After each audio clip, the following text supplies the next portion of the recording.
And everybody from beginner to advanced has to deal with Aiptasia. It's one of those things that I don't think it goes away. You can just keep it under control. And there are times when you won't see any, and then there are times where they just start to pop up everywhere.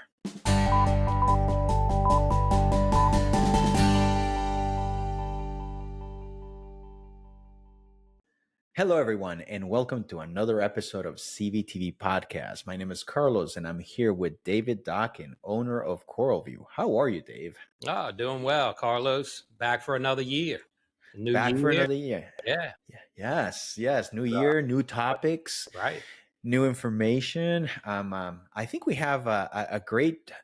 I think it's a great show, and it's going to be a very useful show for folks out there, especially because we are going to be covering pests. Yeah.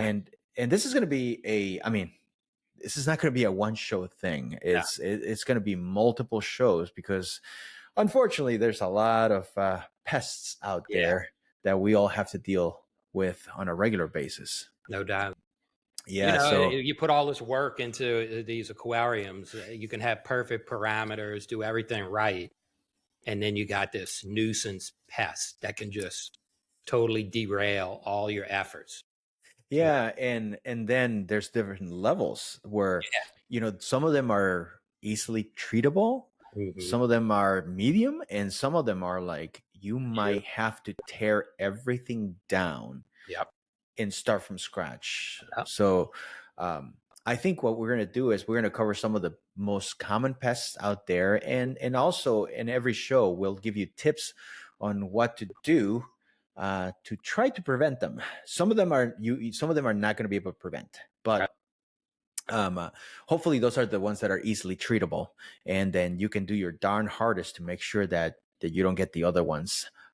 And then there's other ones that we probably don't even know that as the years go by, we keep finding something else. Yes. It's crazy this, how many different pests there are. And man, it can really just drive you insane to the point you want to give up. Yeah. Oh, we hope that, this information and things that we've learned, ourselves in dealing with many tanks over the years in the past and can help, keep you in it and give you some tools to eradicate this. Absolutely, because like you said, it just frustrates the hell out of people.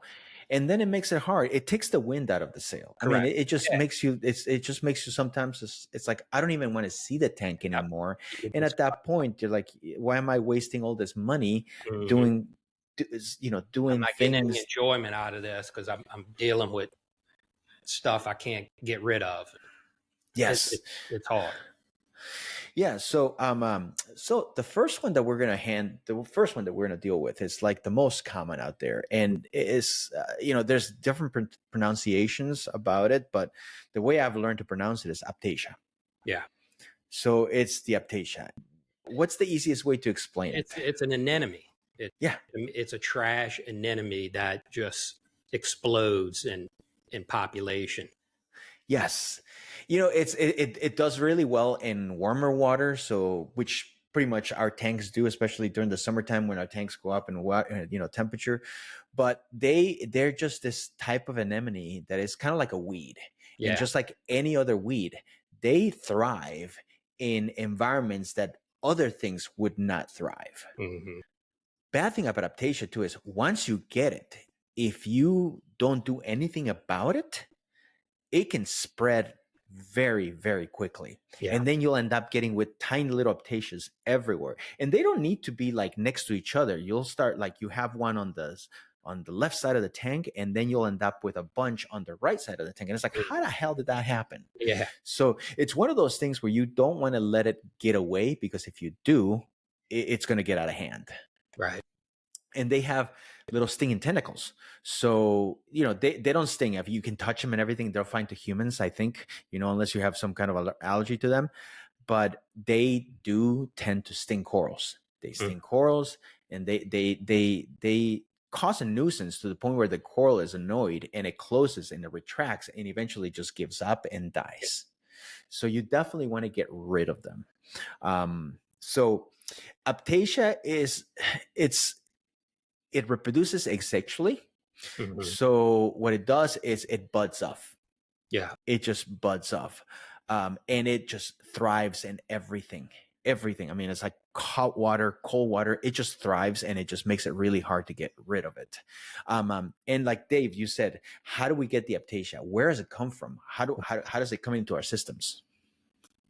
I honestly don't know. It usually comes in through, rock, live rock, corals, frag plugs, and you can't see it. You think you've quarantined long enough, but some kind of way that's where it comes in. Yeah, because they even thrive in locations where there's no light. Yeah. So what happens is that they're tiny and then they're transparent. So you can't even see them. And sometimes they come in also in equipment. Let's say, Dave, you're getting out of the hobby. You say, Carlos, I'm getting out of the hobby. You want to come and pick up some stuff here? I'll sell you the equipment. I grab it and it's great. And I put it in my tank, and all of a sudden, boom, boom, I get the Aiptasia there. Right. It's just, they're like, it's like roaches and rats. They just they adapt so well that they can mobilize from place to place. So one of the ways that we control Aiptasia, because it can take over the tank and it's really, really ugly, is what nature does itself. And that's what, when you're out in the wild, there are predators, there are natural organisms that feed on that Aiptasia, and that ecosystem, that circle, keeps the Aiptasia in check. Unfortunately, our tanks are not nature. Right. They're a box. You don't have all the species and everything that keeps a balanced ecosystem. So we're trying to create that, and there's no way a human cannot create that ecosystem, that balance. So then we have to figure out how to do it. But in nature, there are what we call the peppermint shrimp. So if you have Aiptasia, peppermint shrimp will probably be one of the cheapest and quickest ways to get rid of it. And what does the peppermint shrimp do? They eat the anemone. Yep. But one thing I want to make sure we highlight, Carlos, is that I believe there's 7 different subspecies of peppermint shrimp, but there's only one that will eat the Aiptasia. That is my understanding of it. Correct. If you Google it, so if you have a question about it, Google peppermint shrimp. And one of the top pictures is going to be a collage. It's like it's a picture with about 6 different peppermint shrimps. Different types. And out of the 6 of them, some of them are not even peppermint shrimp, but they look like peppermint shrimp. So people just call it peppermint shrimp. And somebody that doesn't know better just buys them thinking that they're going to work, and they don't work. I got peppermint shrimp. They won't touch it. They won't touch it. And it's most likely yes, there's some peppermint shrimp that are not going to touch it, but there's also a likelihood that you just bought a type of shrimp that was sold to you as peppermint shrimp, but it's not. The Latin name is Lysmata wurdemanni. So if you go to the side of the tail, you can see there's a particular pattern to it. And that pattern tells you if it's an actual peppermint shrimp or not. We are not saying that if you get peppermint shrimp, it's going to work 100% of the time, but getting actual peppermint shrimp will increase your chances. Correct. And Dave, they don't eat it all at once. It's like they just nip on the tentacles, and they eventually like the soft end of the tentacles first, typically, and then you'll know that they're starting to feed on them, because you'll start to see that they're physically looking deformed. Yeah. And also they eat the baby ones. So then you end up, a lot of times you end up with the big ones, but there's no more baby ones because the shrimp are devouring the little ones. Yeah. So I just want to make it clear, there's, a lot of stores that are selling peppermint shrimp, and really they don't even know the subspecies they have. They're telling people, oh, you need a peppermint shrimp. And I don't think they're doing it on purpose, but if you don't know how to identify the proper species, chances are you're not going to see that have success. Exactly. So the pros is that they're tiny. They're like, an inch and a half, maybe. They're reef safe most of the time, and they're readily available. You And know, fairly inexpensive. yeah, because we've been aquaculturing. I think we've been aquaculturing peppermint shrimp for many, many years. Yeah. So most likely the peppermint shrimp that you're getting has never even been in the wild. It's been raised in a farm. The cons about it, though, is that, again, like Dave said, you may end up purchasing a peppermint shrimp that is not an actual peppermint shrimp. And just like they eat the polyps on the Aiptasia, some peppermint shrimps may develop a taste for your SPS polyps too. Yep. So, there's always a risk. Yep. So the next one, another way to eradicate Aiptasia is the Berghia Nudibranchs. Yeah. And those are very effective. They exclusively eat Aiptasia. That is all they eat. They don't, that 100% of their diet, that is what they eat. So they're not going to, it's not like you're going to have a Berghia that eats something else and doesn't want to touch the Aiptasia. This is what they eat. So they're very efficient. They're small. They're tiny. They've gotten expensive. And I think, with the amount of importing that we're doing into the hobby, the number of Aiptasia I think is increasing, or maybe just the hobbies, but the demand for the nudibranchs has gone up and they're expensive. I mean, I think, $50, I want to say, for $50 for something like this tiny. Yeah. So the cons about it, the benefit is a double-edged sword because they eat only Aiptasia, but once the Aiptasia is gone, they got nothing to eat, and then they'll starve. And then they die. Yeah. So they do work. My personal experience is I have a refugium. I have probably had 500 of these Aiptasia at one time. And I went the peppermint shrimp route, wasn't too successful. I think I put in 6 of these little nudibranchs. Within a month, everything was gone. Yep. Gone. Yep. It's really incredible. But now they're gone. More than likely, they're dead, and they're so tiny you can't see them. You can't see them.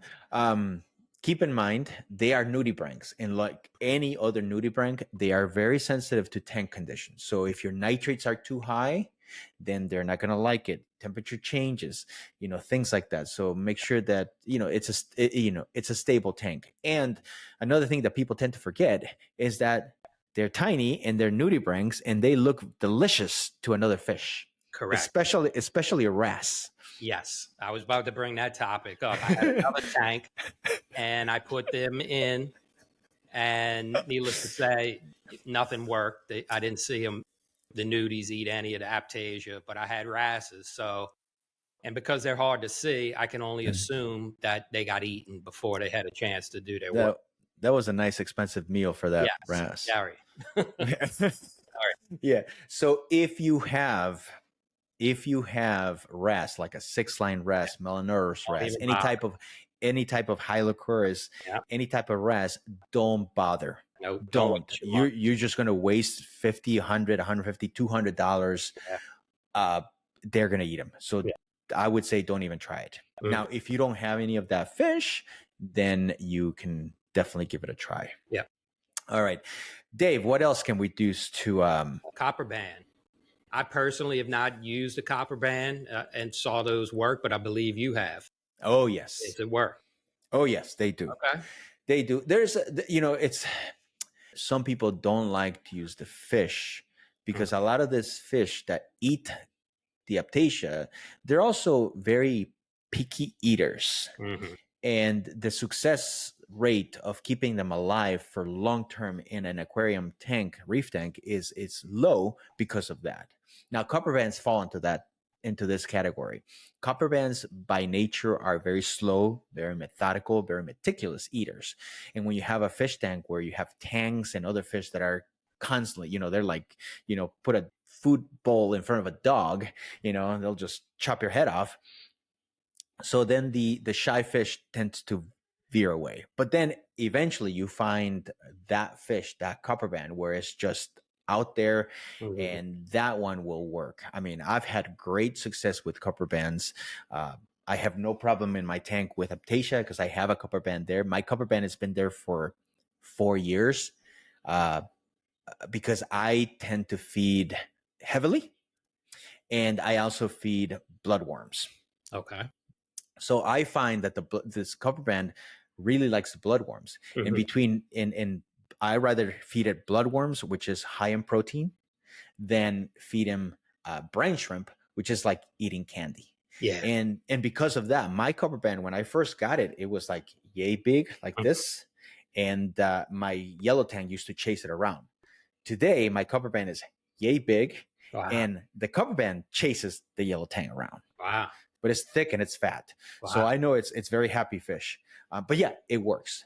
I have also tried Filefish. Have you tried Filefish? I have as well. No success. No? No. Yeah, I have tried Filefish, and I tried Filefish from Michael, one of our coworkers here, Michael, who also, people talk to Michael all the time when you're doing hydros. And when he moved to Puerto Rico from here, he gave me his Filefish. And he says that the Filefish was eating Aiptasia. Okay. I put it in my tank, and within a week, it was eating my corals. My corals. My corals. It was not touching the Aiptasia. I had to catch the Filefish. Fortunately, Filefish are not very good swimmers, right? So catching it was easy. But it was one of those things that sometimes it's just a change in environment, and sometimes, like you said, it doesn't work. And sometimes, like Michael said, this fish, they're eating. But yeah, I didn't have any luck with it. Yeah, I've heard people, it's hit or miss. Some people get them to eat it, and some don't. Yes. It also has to do with where the fish comes from too, because a lot of this fish, they're not just one part of the world. So you get like fish that are in Indonesia, and then you get fish that are also in Australia. Yeah. And sometimes the fish from Australia or vice versa tend to be a little bit more healthier or a little more willing to eat. So it also depends on where the fish came from. So Copperbands are that way. Sometimes Copperbands come from several locations, and some locations eat, some locations they don't, or they're statistically. But yeah, just keep in mind that when you put fish in there, they may nip on corals, or they may nip on something else. Yeah. Sometimes Copperbands tend to sometimes nip on clams. They like to pick on clams. So yeah, exactly. So there's always a risk. There's always a risk. All right. So now we switch over to chemical, manual, and electronic methods. So Dave, let's go over the chemicals. What do we have? Well, the first one that comes to mind is what I refer to as a kalkwasser paste. To me, it's pretty much all the same product. Maybe there's some little different formulations, but it's basically you take this paste and you with a syringe, and then you squirt it on top of the Aiptasia. And the Aiptasia will then close around that calc paste and almost just melts it. Yes. That's the principle. Yes. Me personally, I don't like that, because as soon as I need to turn my pumps back on, it typically gets all thrown around throughout the tank. Yeah. And then if that paste touches a coral, it could potentially burn it. Correct. Yeah. So for that reason, I know it does work. I've seen it work. It takes multiple attempts. It doesn't always take it out on the first try. Now, some people tell me they use a hypodermic needle to inject it into the Aiptasia and have more success with that. A lot of people have also tried lemon juice or vinegar. So the same way, you grab the lemon juice, put it on a syringe with a needle, and you pretty much try to hit the Aiptasia and inject that into the body of the Aiptasia.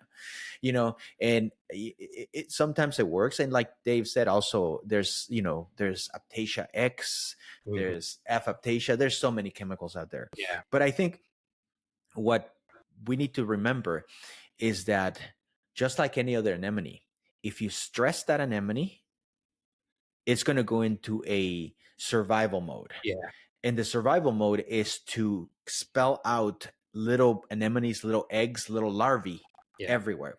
So when you do the chemical thing, you have to be very careful to try to get it right the first time around.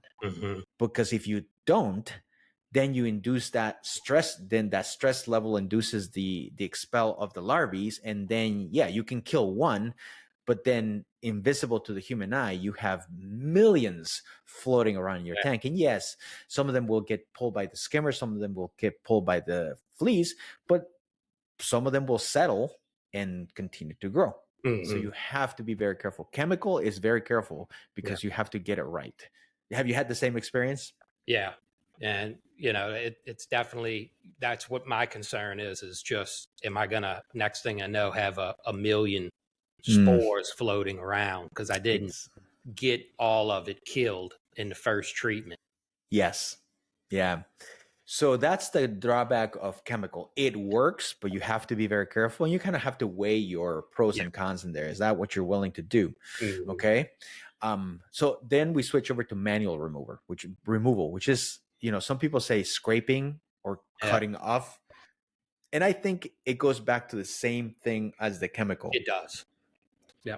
You have to get it all, because if you don't, then, if you, and the anemones are so resilient. These anemones are so resilient that you can chop it off, you can scrape it, you can try to do that. But if you leave chunks, all those little chunks will heal up, and then you'll end up with 30, 40, 50 little anemones there that grow.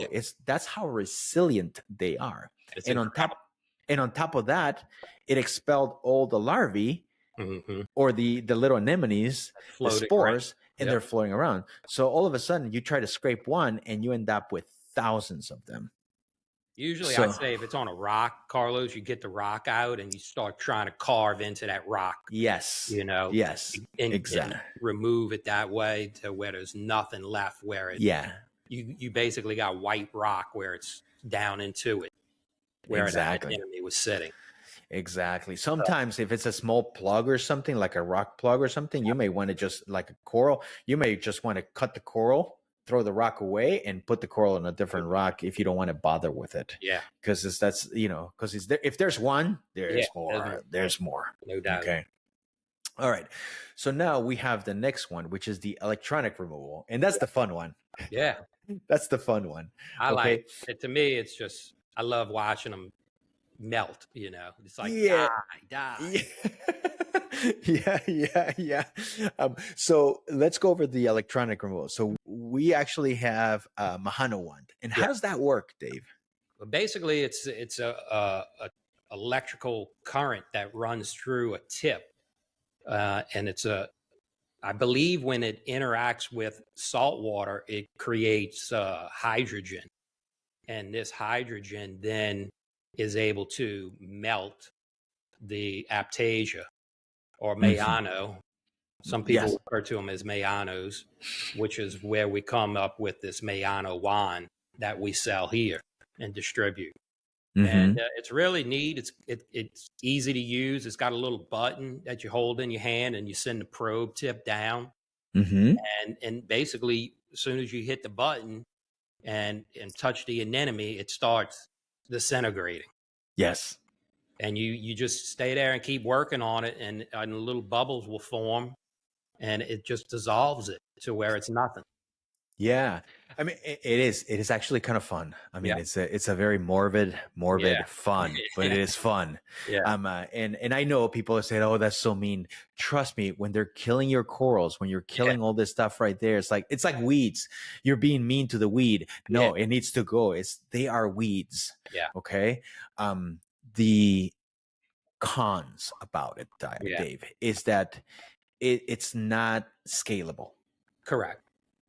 Because why is it not scalable? Well, it's just how many of them, you're going to sit there with 20, 30, 40 of them, just keep sitting there. And, and typically the first shot is not going to get it all. So they're going to come back, and you're just going to keep having to keep up with this cycle of trying to knock them back. And then the whole thing with the whole spores, argument, comes into play. Now with this, you can physically see these bubbles being released, and I don't see any tissue really coming out. It just melts. It just melts. So but I'm not a scientist. I don't know. Okay, is it real? Is it releasing something else back into the water?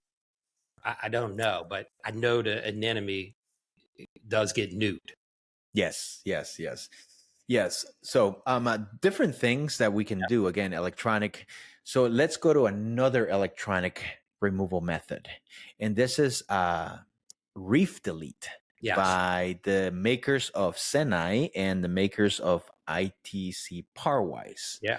And how does ReefDelete, because ReefDelete takes a different approach. Yeah. So how does it work then? It's an ultraviolet light. It's highly directed UV, basically, to that just melts and dissolves the anemone.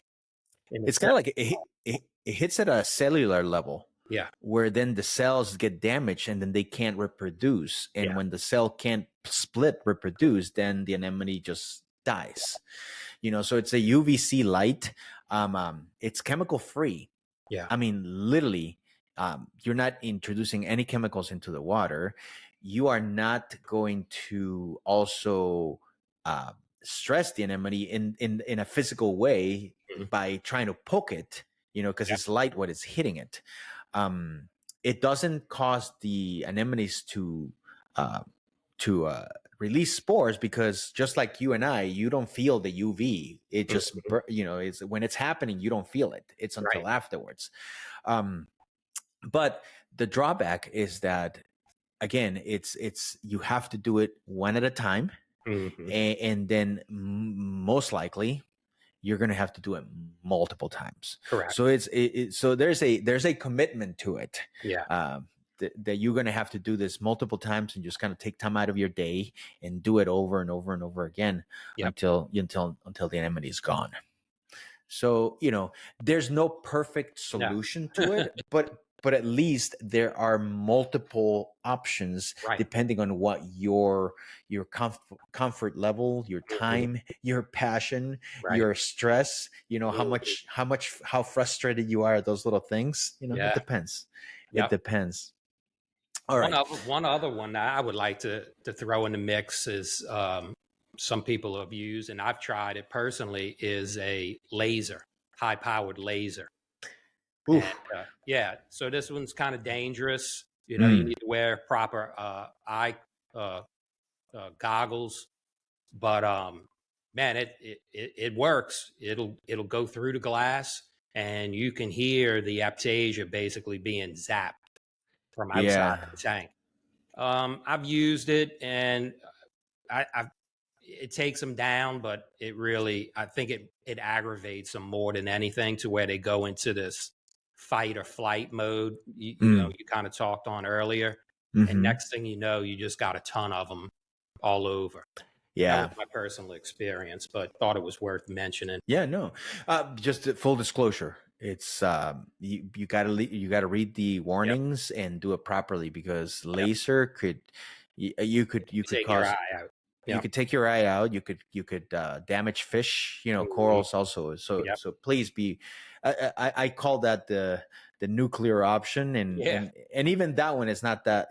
I don't think it's as efficient as as everybody would like it to be. Right. It works, but it's got its limitations. Yeah. All right. So the best way to deal with a problem is to prevent it from happening. No doubt. First, or at least try to mitigate as much as you can. So what are some of the prevention and long-term control methods that we could use in order to minimize Aiptasia spread? I guess the first one that comes to mind is quarantine. And I know not everybody has the luxury of having a quarantine tank, but it's especially when you're bringing something in on an established rock.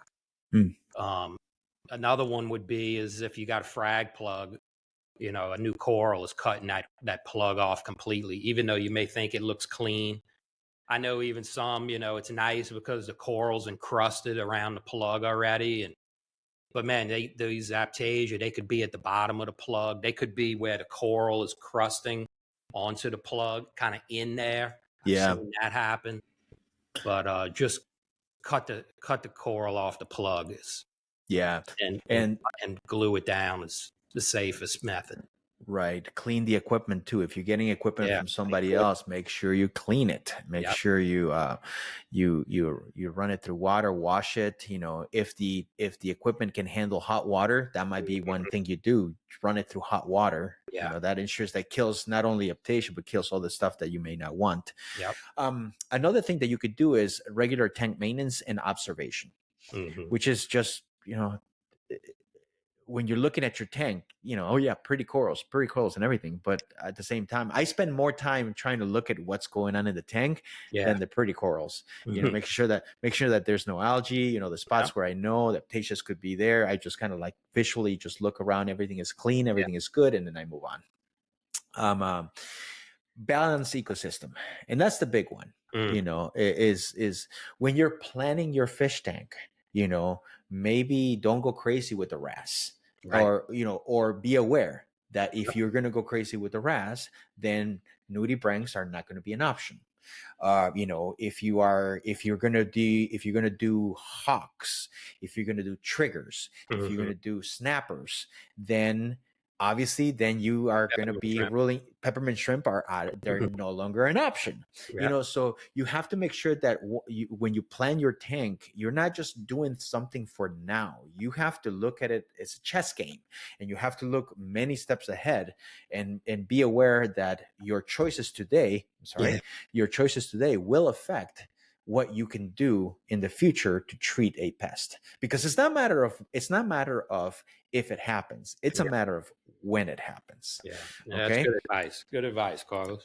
And then the next one is avoid overfeeding, because if you add too much food, that food falls down. And trust me, Aiptasia, they're willing to eat anything. They'll eat flake food, they'll eat pellets, they'll eat fish food, they'll eat anything you put in there. I mean, they just eat whatever they can. They are very well adapted to survive. Yeah. Now, in the next few episodes, we're talking about other pests. This is just a start. We're talking about other pests. There's plenty of more. There's bacterial pests. There's also like anemones, and there's other pests, parasites. There's a whole bunch of pests. So we're gonna make our way through every pest and give you the pointers on how to try to treat it, or at least minimize it. So please, if you like the episode, if you like what you hear, hit the thumbs up, hit the bell. You'll be notified when we release a new episode. If you're listening to us on Spotify, subscribe so that you are also notified when you get that message, when we release that new message, when we release that new episode. So, Dave, thank you so much. Happy New Year to you. Yeah, Happy New Year. It's good. It'll be a good one. Yeah, it's a good one. And everybody, thank you for watching. Again, don't forget to comment. Don't forget to subscribe. And we will see you next time.